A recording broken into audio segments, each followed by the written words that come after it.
All right, so this is very nostalgic. Hi, everyone. You know me, right? Yeah, my name is Taro Omiya, and I am basically the usual solo developer of Omiya Games. And I'm going to be talking about our post-mortem of Not a Clone, 2 years in the making.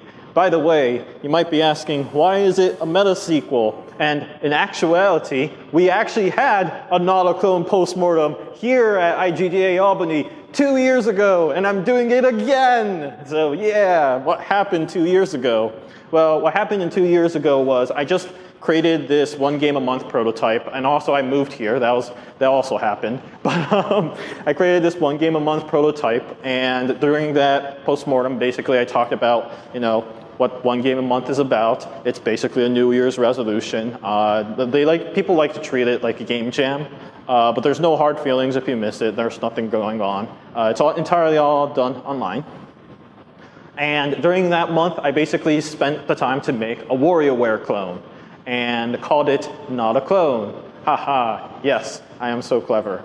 Anyways, what we were actually trying to do with Not a Clone was that at the time, I was feeling particularly frustrated. I just came out of making a bunch of mobile games, and I was feeling particularly frustrated at the curation process and how it was very difficult to get a game out and have it be noticed on the App Store. So I basically wanted to make the game that made fun of that by saying, look, stop relying on the top charts. It is not a good criteria to curate your games. Some takeaways that I mentioned in this post-mortem was that making a satire is hard. The reason why is because the way I made the game was that the graphics of the game, which I like to kind of go back to earlier here. This is the basic graphics of the game. That's the start screen. The basic graphics of the game is supposed to look like the top charts, but doesn't really. And it's not immediately obvious for most people that that's the case. And that alone is not enough to carry basically the satirical nature of the game. It's not really criticizing anything so much as being an example of a clone itself. I also mentioned that making the game made me feel physically sick. And I also mentioned that because of that, I will never make this game again. Planning stages, because every journey starts with a single step. So yeah, I said that. I said I will never make this game again. And what happened was I ran out of money. So here it is. Basically what I went through when I kind of realized that, hey, look, this is not a path forward, was I tried looking for all sorts of other game jam games, including the 4 listed up there. And basically, I had a lot of different criteria on what kind of game jam games I wanted to work on. But for Not a Clone specifically, the reason why I chose that over all the other different options is because, one, it's 2D. Trying to make a 3D game by myself is not happening. So it's a 2D game. I thought that the game was open to expansion. There's a lot of different new features I could add in. There's a lot of new micro games I can add in. It's a very expandable game design that allows me to, be able to come up with, brainstorm with, and create more stuff for. By itself, its own premise alone was often enough to get press coverage. Granted, not much, but there were a couple of different websites that just found it out of the blue without me doing anything about it. It was featured on GameJolt, which was cool, and it had a lot of Let's Plays as a consequence of all that press coverage, of being featured on GameJolt and so forth. So, it wasn't like PewDiePie was reviewing it or anything, but it was pretty good. And my line of thinking was, if there's enough data, if the game itself sells itself, then it might be a worthy place to start. So here was our plan. I say our because I was actually putting together a team at the same time. So on our end, what we wanted to do was we wanted to replace all the art and sound and the music, which was all created by assets, free public domain assets that we found online. We wanted to replace all that with original stuff. And also, what we want to do was we want to make it basically look more like the top charts. Now, keep in mind, this was our original plan, and if anyone has actually played the final product, it's quite different from what we originally set out as detailed on this slide. Another obvious planning stage things that we were doing was that we were listening very carefully to what the fans have said. And basically they said they wanted more micro games, they wanted more features, and basically having more fun. So fine, we'll meet that, we'll try to meet that specific demand. So here's how our development went and how trying to make a game to a full release differs from trying to make a game jam game. So in game jam development, which I'm sure a ton of you are already familiar with, basically, you have this super duper short schedule, 48 hours, whatever have you, and you try to focus on the core experience of that game. You can't do that, you throw it out, you try something else, right? So it's a very experimental method of trying to make something fast. If it doesn't work, throw it out, try to make something fast again. If it works, make it a little better, and that's about it. And bugs, who cares about bugs? They're all features, right? Well, when you're trying to make an indie full release development, first off, there is no obvious deadline. That's something that you get to set by yourself. And personally, I went by the philosophy of when it's done. Second, there's a lot of features that you have to implement, such as, for example, the volume slider is something I pull up there. There was a couple like achievements, leaderboards, and whatnot that are really, really not fun to implement. I'm sorry to say. They're not like gameplay-focused related stuff. So it's not like you're kind of forced to do these kind of very menial tasks as for the sole purpose of making sure that the game is complete and it has enough options to satisfy the players. Marketing and legal stuff really matters. You have to do that kind of thing as part of the development, which is a fascinating challenge on its own. And bugs, well, I'm sorry about that because with game jams, if you have bugs, at least somebody will be like, oh, you made it in 48 hours. But if you're trying to make a full release and there's bugs in it, people are going to be like, what the heck? Why? So that is nowhere near as tolerable, and we need to make sure that we actually fix as many issues as we can as they show up. Whoops. All right, good. Sorry, there's a bit of lag between tapping and getting a slide showing up. But preparations. Some preparations involved was obviously building a team together, which I kind of asked people from the Tech Valley Center of Gravity on and off and being like, hey, can you help me out with this? Because I need an artist really bad. But one thing that actually happened with pretty much all of them was that I asked to make sure that they signed to an agreement and have a contract. I think for the majority of the team grouping development time, I was actually largely asking from team members to send me a contract rather than from my end.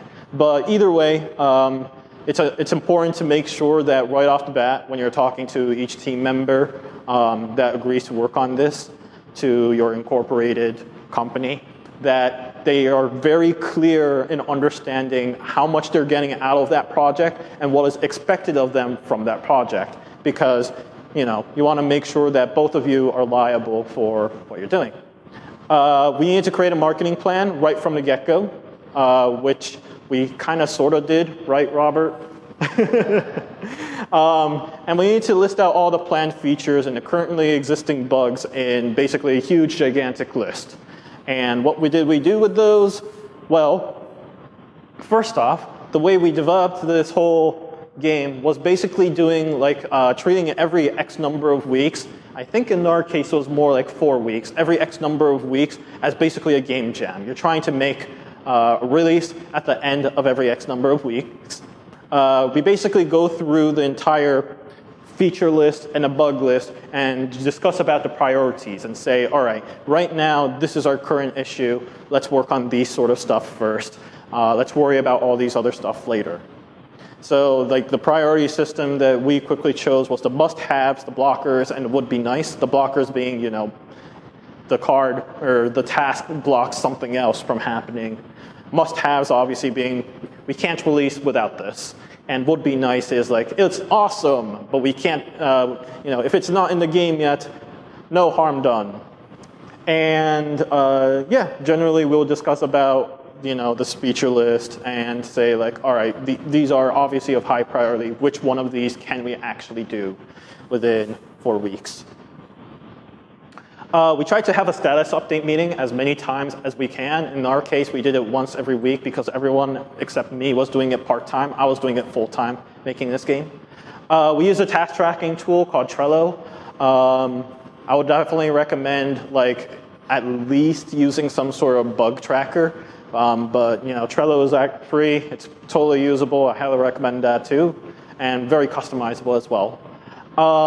Marketing material was being generated as we were developing. I was actually the main person, along with Astra Rajaya, which was our main artist, who was basically working on creating graphical stuff. And primarily, I used an free application called LiceCap to generate a ton of animated GIF every week, and we would post it on our devlog saying like, hey, we made a GIF. You should totally check it out. I did also try streaming our development on Twitch. I didn't think that was a great idea because like only 2 people would watch it each time, and I know that one person was me, so that wasn't all that cool. But yeah, that's basically what was happening.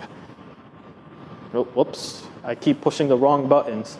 So the good of this development process, and of course the way these post-mortems are supposed to be, the good was that the development process made it very flexible for us to kind of coordinate and adjust to new issues as they come up. The fact that we don't have like at the end of the game, our game must look like this, must have this, and that kind of stuff right within the planning stages is actually a good thing in my view. Not because it does mean that the future of the project is a little ambiguous, but it also means that we're flexible enough to let it be whatever the customer says, whatever the fan says, and so forth. And in this case, there was a couple of moments which I'd like to mention towards the end of this presentation. It started here. The good. So yeah, I mentioned earlier that it was good that the future of the project remained relatively ambiguous, but we just kind of knew what the general direction was. We did a monthly playtesting session together with the Tech Valley Game Space, which they have at the last Friday, they have at the Art Center what's called an interactive showcase. And basically, we showed the game from almost every single one of them. To kind of receive feedback from other players, and that has actually proved ultimately useful to steer ourselves during this, what they call milestone planning, the X number of weeks of, the whole game jam process that we did for X number of weeks. Because of these status updates, I believe that we did a pretty good job of keeping every team member involved, despite the fact that, I was basically the only one doing it full-time and everyone else was doing it kind of part-time. The fact that, we had these frequent enough meetings, and the fact that I was able to kind of contact them back, whether it be through Facebook chat or through Slack, and say like, hey, I'm looking for this update right now, how are you doing? I think I did a pretty good job of keeping each and every team member feel like they're involved, feel like they actually contributed to the project in many different ways. Some bads. Despite the fact that this process did a great job of finding problems in the game, it did a terrible job of finding actual solutions to the problem. So, in regards to solutions, that's just something like you have to make it and then see what happens with the audience that we're giving it. And I think there were a couple of times where we were just doing that over and over again, and it seemed like we're hitting the same problem over and over. So, it's good that it identifies problems early, but it's not so great in the sense that it doesn't technically resolve the issue of being able to find a solution to the problem that is currently at hand. It does make it a little difficult to actually predict when the game would be done. It just is, because there's going to be a lot of milestones where you're going to be doing a lot of experiments, and you're not quite sure how the results are going to be. And until you get the latest playtesting sessions feedback, you can't say okay, this is a solved problem, and we can move forward from here. So there was some difficulties on that. Difficulties in team management. That's more like me trying to keep everyone busy. You know, I think I had a problem of the fact that I like to kind of make sure that even with bad graphics, even with no sound effects, a game would run solidly. It would be something that people were comfortable with and that kind of stuff. So the problem then would become like I wouldn't have a task to give to an artist, or I wouldn't have a task to give to our writer or something like that. So there's been a lot of the fact that I personally had a hard time trying to keep everyone busy, which I feel like a good team should be doing. Like a good team should have basically every team member doing something. And I don't think like I felt like I did a good job of that specific task. And not enough marketing, I guess. So we'll talk about some couple of different notable moments while developing this, and like what kind of solutions that we came up with, or what kind of struggles that we've gone through. And one of the biggest, to me at least, struggles that we went through was the shop. Not so much creating the shop, but the fact that when we started, you know, the shop was not even a part of our plans. What we were told by the fans were that they wanted more microgames. So we're like, okay, yeah, we'll make more microgames. Fine. You know, that to me sounds like a very logical way of moving forward and creating a more fun game. But despite that, when we're trying to do our whole monthly playtesting thing, what we found was that people who played the game for the first time were not comfortable with the game at all. You know, the first rule of, at least in my opinion, the first rule of making sure that a game is fun is that the player knows how to play the game. They feel comfortable about playing it and so forth. And a lot of people struggled with our game on just playing it, just trying to figure out what's going on and that kind of stuff. And ultimately, like, we had more, I feel like, ambivalent feedbacks. People were either, you know, just trying to be as nice as possible, but it was clear that they weren't exactly having fun with it, or outright like, what was the point of the game kind of feedback. Saying, you know, we actually sent it out to Boston Fig, and wow, that slide has a typo in it. We actually sent it out to Boston Fig, and one of the judges actually came back with this specific quote. He says, or they, excuse me, gender is unknown. They said, going through all the games is neat, but some of them were not very good, which meant I died before I got to experience them all. So why keep me from getting to the punchline? So after this email, like, I think I got slightly depressed. I don't know, you can tell me, Robert. But long story short, we took that as a sign saying, look, this is a really serious problem, and we need to examine this much more carefully. So we did a couple of things. First off, we had a quick, like an impromptu brainstorming session, and the team basically came up with this. Seeing that the judge did not seem to see the whole story, the point of the game. They said something along the lines of that the game was just trying to be funny and be jokey, and they felt that it didn't achieve that. And I don't, for the people who've seen my previous post-mortem of this game, that was actually not our intent. I mean, yeah, it's funny, it's cool, fun, that kind of stuff. But it's also trying to be about like it's also trying to be about the difficulty of getting onto the mobile market, the difficulty of just getting on the top charts, or the fact that people even use the top charts at all to find the games that they want to. I feel that that specifically is ridiculous. And, you know, the whole marketing process and so forth. So it was meant to be a very serious game. And they didn't seem to get that. So we said, all right, how about this? We tried to create an actual shop in the game where you can unlock more games on it.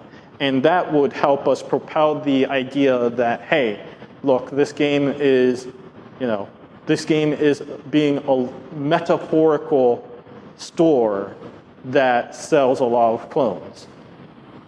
At the same time, we actually brought up a very experimental build with the Rensselaer Games Showcase, 2014, I believe. So we brought it in there, and we did something very unusual.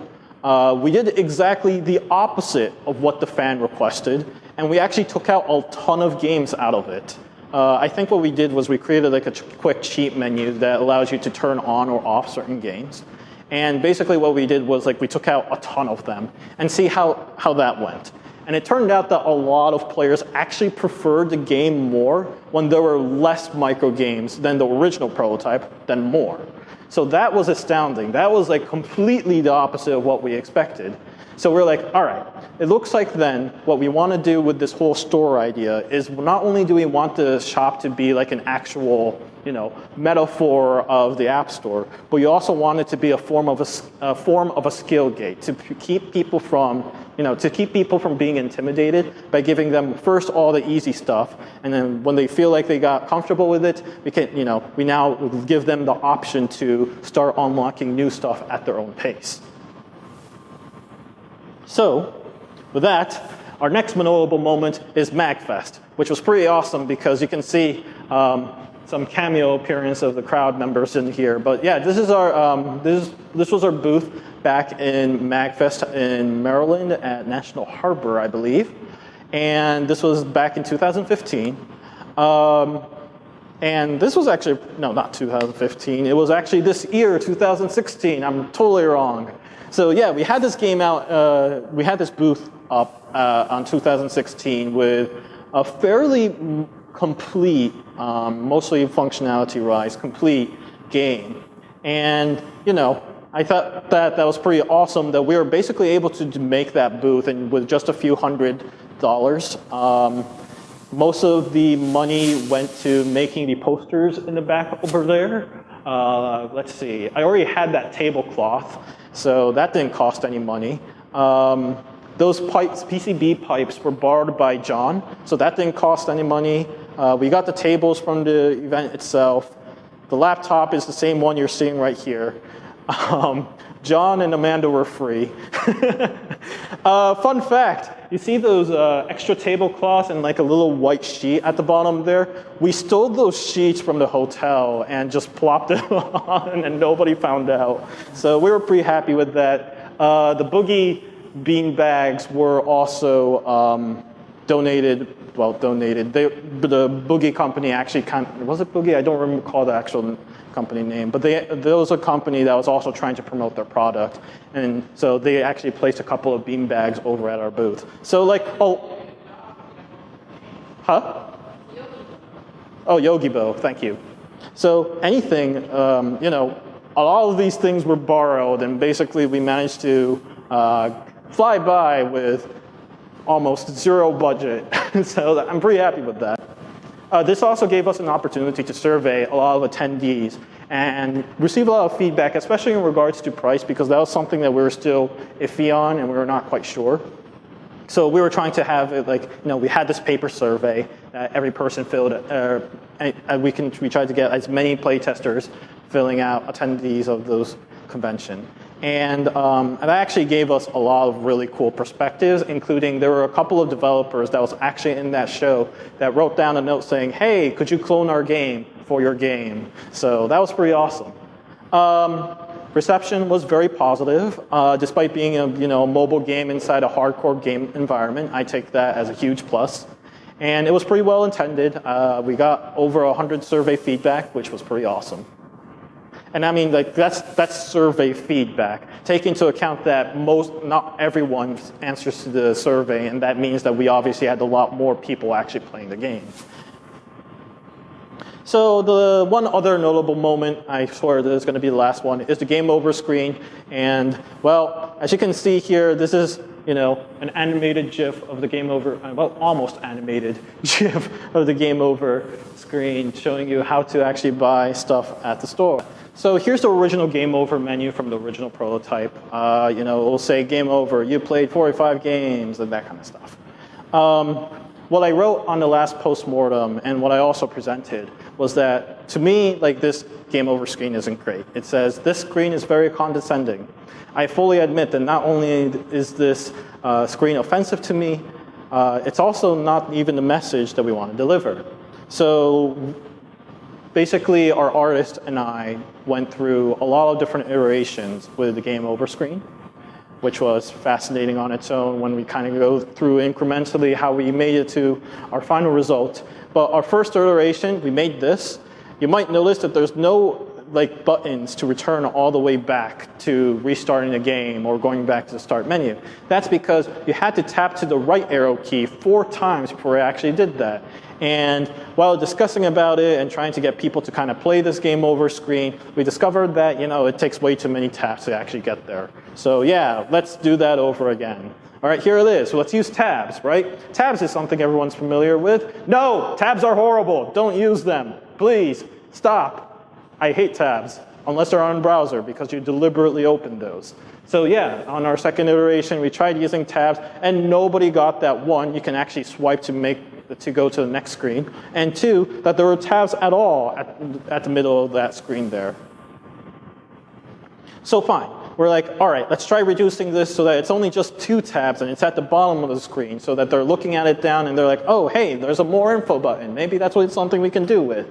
Most people did not click on that button, which was really bad, and kept defeating the whole point of our game. So honestly, I felt like this iteration, we're getting closer, but not quite there.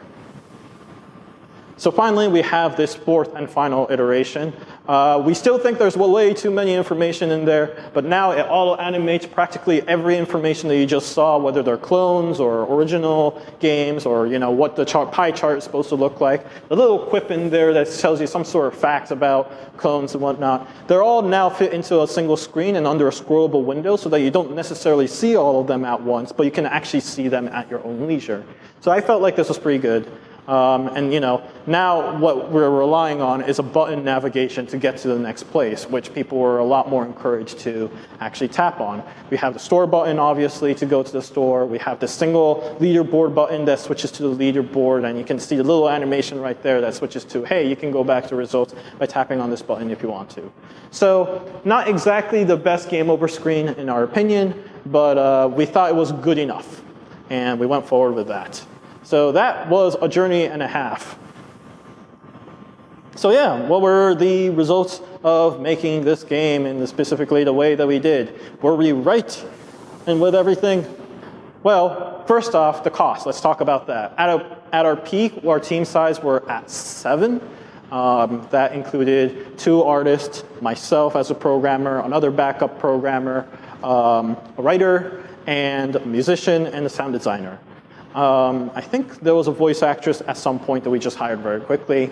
But yeah, that was a lot of people to work with. And our total budget was at $60,000. So yay, we need to make back that $60,000 somehow, right? Well, the critical reception was pretty good, so that's positive news. Inner Game Circle Game Network gave us a 7.4 out of 10, which I'm pretty happy with. Arisa Game Mag review was 3 out of 5. Okay, that's more average, but they did explain the reason why. They said that the game was clearly designed to be something where you can play in a few minutes, but they wanted a game that was much longer, like maybe hours and hours on length. And if you were to actually play the game, it is very clearly designed to be played on an on and off basis. So that's like, well, we achieved our goal, and they just didn't like that goal. So there was nothing much we can do about that review. Google Play reviews aggregate so far is 4.9 out of 5, and Apple App Store reviews is a perfect 5 out of 5. So we're all pretty happy about that. But the sales has not been great. That y-axis there under the downloads, that is in fact double digits. As in, it's not 64 million, it's not 60 or anything like that. No, we actually sold under 80 copies right now. So obviously, we have a lot of work to do. You can see so far the profit that we made, and that, by the way, is the chart telling us we made that many profits. I still have yet to get the money because it still has yet to be the end of the month, and I haven't checked my bank account yet. But well, anyways, long story short, that money hasn't yet to reach our bank. So what is our future plans? What can we do? Do we want to continue pursuing this game's release or not? And yeah, So a little story about mobile market. As you know, Flappy Bird was an amazing phenomenon. It suddenly, a lot of people basically downloaded it and tried to compete on their score of 3 or higher. Although we have someone already in this room who already got an 100 or higher, so good job. Anyways, what I wanted to say was, Flappy Bird was a game that was released on the App Store for a good year and had absolutely zero, had very, very, very few downloads and sales. So I don't know what, the Vietnamese developer did, but there are good, it suddenly became an incredibly popular game as displayed on this chart. So really, the mobile market is one of those markets, as well as Steam for that matter, any sort of online store where your shelf life is infinite, hypothetically speaking. Anything could technically happen in the future. So our plan is, in fact, to continue developing a game. But first and foremost, obviously our first problem is that not that many people know about the game at all. So that means that we've got to do some marketing. One thing that we're working on is making Nalcon a game that's easier to screen record. So we have a couple of ideas on that. We're also working on creating a free demo for the mobile, at the very least, because we already have the demo out on the WebGL web stuff portals. So it was just a question of taking out, making sure that everything is working on mobile, maybe take out a few features, keep in a few features, and let it move forward. We obviously need to contact more YouTubers and live streamers, and we obviously need to contact more press and journalists. We have actually started on that. We just have to now follow that through with more press and more journalists. Adding more content. One of the biggest criticisms that we receive from pretty much any review, this includes the Androids, this includes the iOS, this includes the actual press reviews such as the RISA Mag and the TICGN Mag, is simply that we don't have enough content in our game. A lot of people were asking hey, we'd like to see more microgames, because the game is fun right now, but it feels like it just needs to have a little more. And to me, that's a huge positive thing. So fine. What we're going to be doing is we're going to be revamping an achievement system. There's only 5 achievements in our game right now, which is because, yes, it was actually a rush job. I confess. I'm sorry about that. We're going to be adding a lot more, so look forward to that. We're going to be definitely adding more microgames. It's going to take a little while for us to get there because they do take a little more time in comparison to achievements. But nonetheless, we're going to get there. We do promise you we're going to deliver on creating more stuff. We're going to be porting to more devices, because why not? And as part of that, I'm going to continue to basically post on the devlog all these improvements that we're going to be creating. Right now, there hasn't been any notification so far because we've been making bug fixes after bug fixes. We're just finally done with that bug fix phase. So yeah, we're ready to get started on making more stuff. And that's it. Any questions? Any claps of hands? Yeah. Maybe I should have made a Jeb Bush joke there saying, please clap.